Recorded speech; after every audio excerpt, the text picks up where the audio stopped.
Hey Park City second and third graders, welcome to Station 38. My name's Colin, I'm the paramedic for this crew right here. Excited to give you guys a tour. We'll just open some doors, check out some spots here. This is a very special seat. This is where the captain sits. He's got the command station here. He can take a look at a map on our computer, control the radio, make sure everybody knows what's going on when we're on our way to a fire or a rescue or a medical call of any kind. And then also, anytime we have a big fire call, we'll be able to jump in here as a four-man crew if we need to have more than just two people in the engine. Right here we have our speed lays. So these are really quick access hoses so that when we come to a fire we can get these out very quickly. And when we deploy that hose we can get water on the hot fire as fast as possible. So that's why they're so quick to us, right? They're right where we can reach them fast.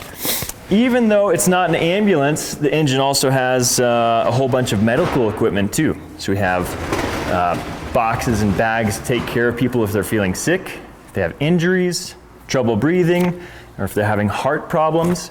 We can take care of a lot of things just with the medical equipment right here. So take a look over what's right here. If I could just ask you live, you would be able to tell me what that is, I bet. But some people go on lakes or boats and they wear those for safety. There's the life jackets in case we have water rescues. And there's ropes in here as well. This is a big bag of special ropes in case we need to help bring people out of places maybe they fell down. So, continuing on back, this is the compartment that holds a lot of big tools. So we have, right up top, we have progressive hose lays, which means if we have a wildland fire, we can take these, which carry smaller hoses, still bigger than your garden hoses, but we can carry them up hills and go pretty quick with them. So we can get up into the grasslands and up into the forest pretty far. Then down below, we have some big saws. We have a chainsaw and a K12. These are different types of tools in case we need to get into a house, say through a wall or through a roof. We can cut those openings and get to a space to help rescue people or to allow smoke to get out of a house. Lots of different uses for that. Okay, cool. So here's a bunch of connections. We have the fire truck here. The engine has lots of hose on the back, you can see. We have storage up top as well. Thanks, Ricky. So we have medium-sized hose, bigger hose, and the large diameter hose for when we need to flow lots and lots of water. And we've got a ladder to get up top because we have even more tools stored up on top of the engine as well. Cool. Come on around the other side. Look at all these levers. Right here, this is where Eric, the engineer, can decide where the water is going to flow to. So we know that this is going to be, say we want to have it from that hose that I showed you up front. Those cross lays, those speed lays are very fast, so he can make sure he pulls the one that's going to send it right to that. Otherwise, if he needs to come out the back, he can pull a different one to have it come right out the back. So all these levers open up different hose lines. So it's a great picture right up here. You can see the engine laid out and where each hose is going to allow the water to flow through. So this is Eric's specialty department and his special area right there. Cool, so you guys have seen the engine here. Last spot is just the front, and of course this is where the engineer stations himself. He's got to jump right up there, turn on the engine, and then it's super important that we get driving in a safe and efficient, quick manner to any kind of rescue or fire situation. Take a look in the back. This is the best view of the ambulance. We don't ever want people to have to be in the ambulance, right? It's not a place that people want to be. It's because they're hurt, because they're sick. But this is a place that is the best start for those people who are very sick or very hurt, that we can help them to start to feel better and get them to the hospital as quick as possible. All right, Captain Ron is going to show us how we're putting on fire gear. These are our turnouts. And it's really important that we just do this as smooth and as efficient as possible. You can see the boots. They're already attached to the pants. Get the suspenders up, the pants on. Now it's also really important to put a hood on, and that is a fire protective hood. And the jacket goes on.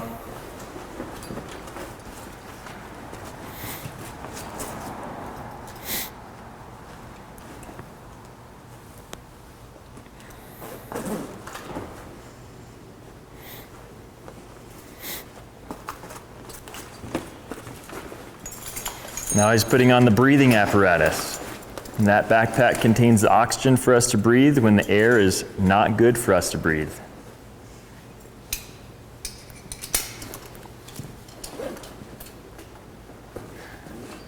Alrighty, and then he's going to turn that on. Just making sure it's got a good flow to it. You'll hear the beeps going. And then the last bit is the mask. And then he's going to be able to connect that mask to the breathing tank. And that'll be the complete breathing apparatus. You'll notice once he has that on, he still needs to protect his head, right? And that's where we'll get the helmet on the very last. So he's connected the hose to his mask, and he's breathing the tank air now. He's got the hood covering all of his skin, and then the helmet goes on last.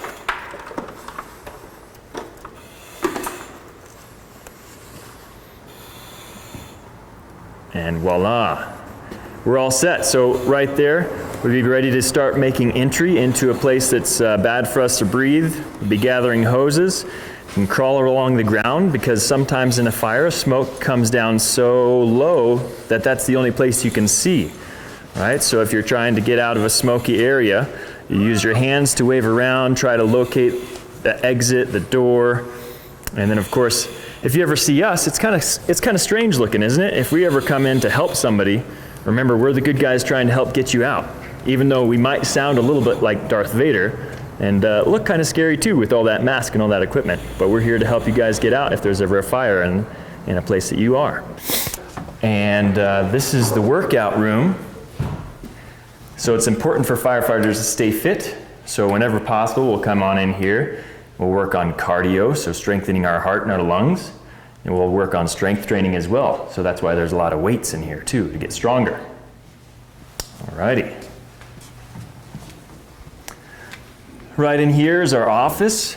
Quite a bit you don't think about, but firefighters have paperwork to do, especially captains. They're always got to do things to make sure we record what's happening in our service areas.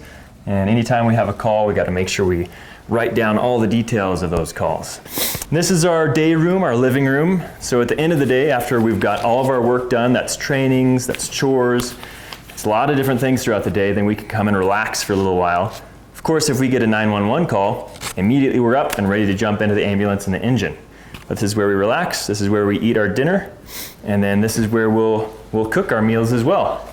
So just a couple of highlights too for cooking, since cooking is one of the main things you guys are thinking about for fire safety.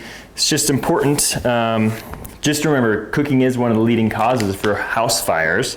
And whenever you're doing something you want to help mom and dad in the kitchen, you can also look out. You can say, hey, if mom and dad are leaving the kitchen, mom, dad, you left the stove on, make sure you watch it, because if there's fire here, it's very important that somebody's always here watching it, and that is an adult, right? Somebody making sure that it's staying right where it should be. And if there's oil in there, then the oil is very hot. If there's boiling water on a pot, that's very hot. So it's important that as you guys want to help mom and dad in the kitchen, you stay back from the stove area, because those are the really more the dangerous places, right? So we want to make sure that stoves are turned off and that we're not pulling on any pans or pots that we don't know what's in them, because that can cause really dangerous things to happen and burns if those hot things fall on our skin. Really appreciate you guys coming along, and hope you have a great day.